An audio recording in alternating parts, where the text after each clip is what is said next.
ভারত মাতা কি আমাকে জোর করে দিল। তার কারণ আমি প্রতিবাদ করেছিলাম যে মেয়র ফিরহাদ হাকিমকে স্পিকার মাইক এলাও করেছে স্লোগান দেওয়ার জন্য।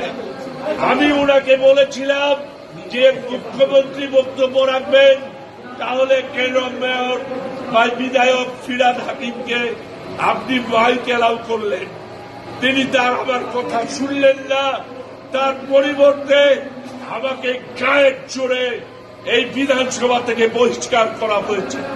ধিক্কার জানাই এই পক্ষপাতপূর্ণ স্পিকারকে, যিনি দলবাজি ছাড়া তৃণমূলের পদলেহন করা ছাড়া কিছু বোঝেন না।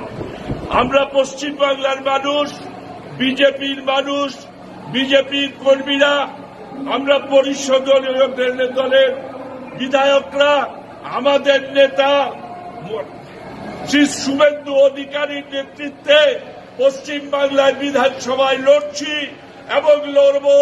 এই চোর সরকার মমতাকে গদিচ্যুত করব।